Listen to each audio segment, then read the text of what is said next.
ሰላም ጤና ይስጥልን ውድ የተከበራችሁ ተመልካቾች እንኳን በሰላም ወደ ቻናሌ መጣችሁ። በዛሬው ቪዲዮ የምንመለከተው ብዙ ሰዎች ቡና ስትጠጡ የምትሰሩት የተለመዱ ስህተቶችና ቡና ብትጠጡ የምታገኙትን የጤና ጥቅሞችን በስፋትና በዝርዝር የምታውቁበት አስተማሪ ቪዲዮ ነው የሚሆነው። እስከ መጨረሻው አብራችሁን ቆዩኝ። ወደ ዛሬ ፕሮግራሜ ከማለፌ በፊት ለቻናሌ አዲስ ለሆናችሁ እንኳን በሰላም መጣችሁ። እኔ ዶክተር ናኦም ነኝ። ሰብስክራይብ በማድረግና የደውል ምልክቷን በመጫን ከጤና ጋር የተያዙ ጉዳዮች ላይ የማቀርብላችሁን ፕሮግራሞች መከታተል ትችላላችሁ። አብሮነታችሁ አይለየኝ። መልካም ቆይታ። እንግዲህ ብዙ ሰዎች ቡና ሲጠጡ የሚያደርጓቸው በጣም የተለመዱ ስህተቶችን በዝርዝር እናያለን። በመጀመሪያ ከመጠን በላይ ስኳር ቡና ላይ መጨመር እጅግ በጣም የተሳሳተ ግንዛቤ እንደሆነ ልታውቁ ይገባል። ጣዕም ያላቸው ነገሮችን ቡና ላይ መጨመር ይህም ቡናውን ወደ ጣፋጭ ምግብነት ይለውጠዋል። እናም ደግሞ ከዚህ ጋር ተያይዞ ክብደት መጨመር፣ የደም ስኳር መጨመር እናም ደግሞ የጉልበታችሁን የማጣት ምልክት ልታዩ ትችላላችሁ። ስለዚህ ቡና ላይ ከመጠን በላይ ክሬም ወይም ደግሞ ሙሉ ቅባት ያላቸው የወተት ምርቶችን መጠቀም እጅግ በጣም የተከለከለ እንደሆነ ልታውቁት ይገባል ማለት ነው። ስለዚህ ክሬም ያላቸው ቅባቶች ጤናማ ያልሆኑና ቅባቶችና ካሎሪዎችን ይጨምራሉ ማለት ነው። ስለዚህ ቡና በተፈጥሯዊ ጥቅሙን እጅግ በጣም የሚቀንስ ስለሆነ በቻላችሁት መጠን ስኳር ወይም ደግሞ ቅባት ያላቸው ነገሮች ቡና ላይ ባትጨምሩ እጅግ የሚመከር ይሆናል። ሌላው ደግሞ ከእንቅልፍ በኋላ ቶሎ ብላችሁ ቡና የምትጠጡ ከሆነ እጅግ በጣም ስህተት ነው። ከእንቅልፍ እንደነቃችሁ ወዲያውኑ ሰውነታችሁ ኮርቲሶል የተባለው የእንቅልፍ ሆርሞን በተፈጥሮ ያመነጫል ማለት ነው። ስለዚህ ቡና ወዲያውኑ ከጠጣችሁ ካፌን ከኮርቲሶል ጋር ይጋጫል። ከዚያ የመረበሽ ስሜት ሊሰማችሁ ይችላል ማለት ነው። ስለዚህ ከእንቅልፋችሁ ከነቃችሁ በኋላ ከአንድ ሰዓት ወይም ደግሞ ከአንድ ሰዓት ተኩል በኋላ ቡና ብትጠጡ ይመከራል። ስለዚህ እንቅልፋችሁ ወዲያው ተነስታችሁ ቡና መጠጣት እጅግ በጣም የማይመከር ይሆናል ማለት ነው። ሌላው ቡናን እንቅልፍን ለመከላከል ብቻ የምትጠቀሙት ከሆነ እጅግ በጣም የተሳሳተ ነው።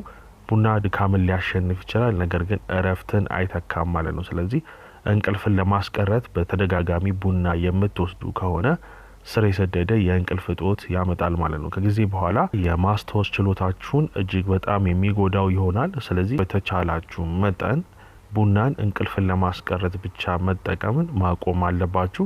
ከመጠን በላይ ቡና መጠጣትም እጅግ በጣም ችግር የሚያመጣባችሁ ይሆናል። በቀን 3 ወይም ደግሞ 4 ሲኒ መጠጣት ጭንቀት፣ የልብ ምት መጨመር፣ ራስ ምታት ወይም ደግሞ ድርቀትን ሊያስከትል ይችላል ማለት ነው። ስለዚህ ከዚህ ጋር ተያይዞ ቡናን በመጠኑ መጠቀም ይኖርባችኋል። አለበለዚያ ግን እነዚህን የበሽታ ምልክቶች የምታዩ ይሆናል። ሌላው በጣም በከፍተኛ የሙቀት መጠን ቡናውን ማፍላት እጅግ በጣም የተከለከለ ነው። አጠቃላይ በከፍተኛ መጠን ቡናው ሲፈላ አንቲኦክሲዳንቶችን ያጠፋልና ሆዳችሁ ላይ እጅግ በጣም መራር የመሆን እድል አለው ማለት ነው። ሌላው በቂ ውሃ ሳይኖር ቡና የምትጠጡ ከሆነ እጅግ በጣም የተከለከለ ነው። በቂ ውሃ ሳይኖር ቡና መጠጣት የሆድ ድርቀትን ሊያስከትል ይችላል። ከቡና ጋር በቂ ውሃ ካልጠጣችሁ የራስ ምታት ሊይዛችሁ ይችላል። የበለጠ የድካም ስሜት ይሰማችኋል። ስለዚህ ቡና ከመጠጣታችሁ በፊት 1 ብርጭቆ ውሃ ብትጠጡ እጅግ ይመከራል ማለት ነው። ስለዚህ ቡና ድካምን ይሸፍናል፣ ነገር ግን እረፍትን አይተካም ብያችኋለሁ። ስለዚህ የረጅም ጊዜ ድካምን ለማስተካከል የሚረዳችሁ ይሆናል። ስለዚህ ቡናን ባዶን ከመጠጣታችሁ በፊት መጀመሪያ ላይ ውሃ ጠጥታችሁ ከዛ በኋላ ቡና ብትጠጡ እጅግ የሚመከርና ብዙ የጤና ጥቅሞችንም ማግኘት የምትችሉ ይሆናል። ሌላው በባዶ ሆድ ቡናን መጠጣት እጅግ በጣም የተከለከለ እንደሆነ ልታውቁት ይገባል። ከሜታቦሊዝም ጋር መዛባቶችን ያመጣል።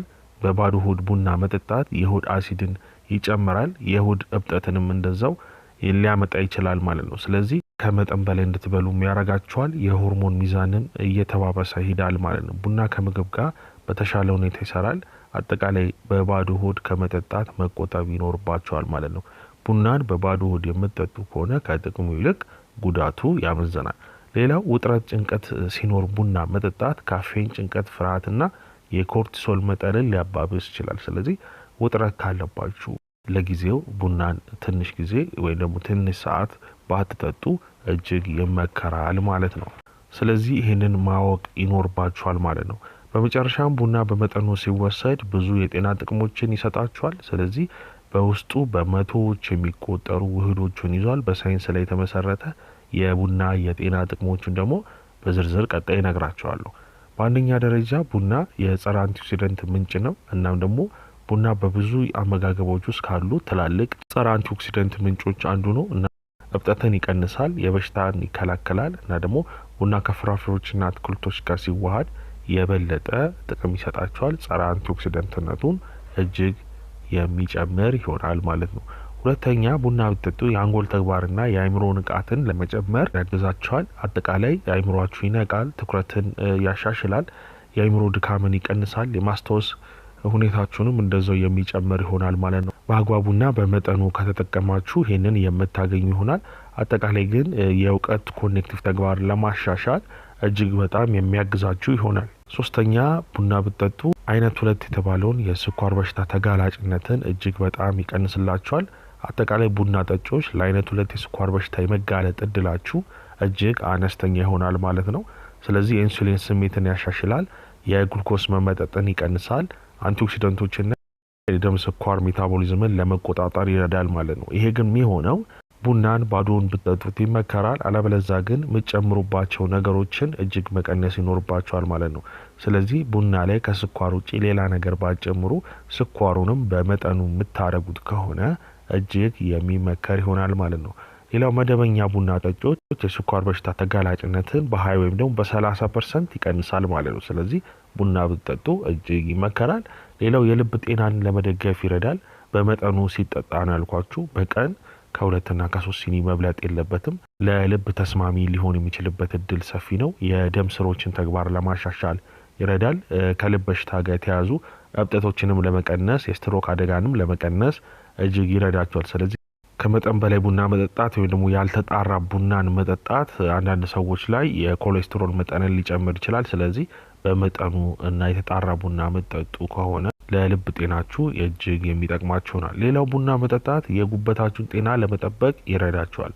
ቡና ለጉበት ጤና ከሚያስፈልጉ ምርጥ መጠጦች አንዱ ነው። ስለዚህ የጉበት ስብ በሽታ የመያዝ እድልን ይቀንሳል፣ ከጉበት ካንሰር ይከላከላል እና ደግሞ ቡናን አዘውትረው የሚጠጡ ሰዎች ከጉበት ጋር የተያዙ በሽታዎች የመያዝ እድላቸው በእጅጉ ይቀንሳል ማለት ነው። ስድስተኛ የነርቭ በሽታዎች የመያዝ እድላችሁን እጅግ በጣም ይቀንሳል። የነርቭ በሽታን ለመከላከል ይረዳችኋል። ቡና በረጅም ጊዜ ውስጥ በአንጎል ላይ የመከላከያ ውጤት አለው እና የአልዛይመር በሽታ የመያዝ እድልን ይቀንሳል። የፓርኪንሰን በሽታ የመያዝ እድልን ይቀንሳል። አጠቃላይ የዶፓሚን ምርትን ይደግፋል። የአንጎል ሴሎችና ውጥረትን ይቆጣጠራል። ካፌን ሲጨመር አንቲኦክሲደንት አንድ ላይ ሆኖ የአንጎል ተግባርን ለመጠበቅ እጅግ የሚረዷችሁ ይሆናሉ ማለት ነው። ሰባተኛ ቡናን በአግባቡ ብትጠቀሙ ክብደትን ለመቀነስም እንደዛው የሚያግዛችሁ ይሆናል። ቡና ያለ ስኳር ወይም ደግሞ ያለ ክሬም ሲወሰድ ክብደትን ለመቆጣጠር ይረዳል፣ ሜታቦሊዝምን ይጨምራል፣ ስብን ለመቀነስ ይረዳችኋል፣ የምግብ ፍላጎታችሁ ለጊዜው ያቆማል፣ እንቅስቃሴ ጉልበትን ያሻሽላል ማለት ነው። ስለዚህ ስኳር ወይም ደግሞ ጣዕም ያላቸው ክሬሞችን መጨመር አያስፈልግም። ብቻውን በመጠኑ መጠቀም ከሌሎች የስፖርት ስራዎች ጋር ከሌሎች እንቅስቃሴዎች ጋር ቡና ብትጠቀሙ ክብደትን ለመቀነስ አስተዋጽኦ ያደርጋል። ስምንተኛ ስሜትን ያሻሽላል ማለት ነው። አጠቃላይ ዶፓሚንና ሴሮቶኒን ይሰጣቸዋል ማለት ነው። የስሜት ህዋሳት ሆርሞኖችን ያነቃቃል። ስለዚህ ይህንን ብትጠቀሙ ስሜታችሁን ለማሻሻል ይረዳችኋል። ነገር ግን ቅድም እንደነገርኳችሁ መጀመሪያ ላይ እንደገለጽኩላችሁ ጭንቀት ላይ ከሆናችሁ ግን ባትጠቀሙት ይመከራል። ከዛ በኋላ ግን ከጭንቀት ከወጣችሁ በኋላ ወዲያው ብትጠቀሙት የድብርት አደጋን ለመቀነስም እጅግ እንዳይመጣ ማድረግም የምችሉበት ይሆናል ማለት ነው። ስለዚህ ቡና ጠጪዎች ብዙ ጊዜ የተሻለ ስሜት እንዲኖራቸው ያስችላል ማለት ነው። ዘጠነኛና በመጨረሻ የምግብ መፈጨት ጤናን እጅግ የሚደግፍ ይሆናል።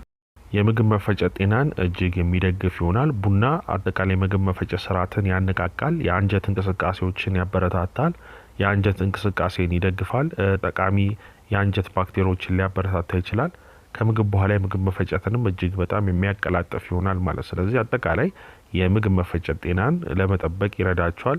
ከዚህ ጋር ተያይዞ እድሜያችሁንም ይጨምራል ማለት ነው። ስለዚህ እነዚህ ሁሉ የጤና ጥቅሞች ካገኛችሁ እድሜያችሁ የሚጨምርበት እድል የሰፋ ይሆናል። ቡና ጠጪዎች ረጅም እድሜ የመኖር እድል አላቸው። ስለዚህ አጠቃላይ የሞት አደጋን ይቀንሳል፣ የልብ በሽታን ይከላከላል፣ በስትሮክ በስኳር በሽታና በኢንፌክሽን የሚሞቱ ሰዎች ቁጥርን እጅግ የሚቀንስ ይሆናል። ይሄ ግን የሚሆነው ቡናን በስርዓቱ መጠጣት ስችሉ እንደሆነ ማወቅ ያስፈልጋል። በመጨረሻም ለቡና አለርጂ ሆናችሁ ቡና በፍጹም መጠጣት ማችሉ ሰዎች ከቡና በመራቅ እነዚህ ጥቅሞች በሌሎች ምግቦች ላይ ማግኘት ትችላላችሁ ማለት ነው። እንግዲህ ውድ ተመልካቾቼ ለዛሬ ይዤላችሁ የመጣሁት ትምህርታዊ የጤና ቪዲዮ ይሄንን ይመስላል። እንደተማራችሁበት ተስፋ አረጋለሁ። በሌላ ጊዜ እስከምንገናኝ መልካም ጊዜ። ቻው ቻው።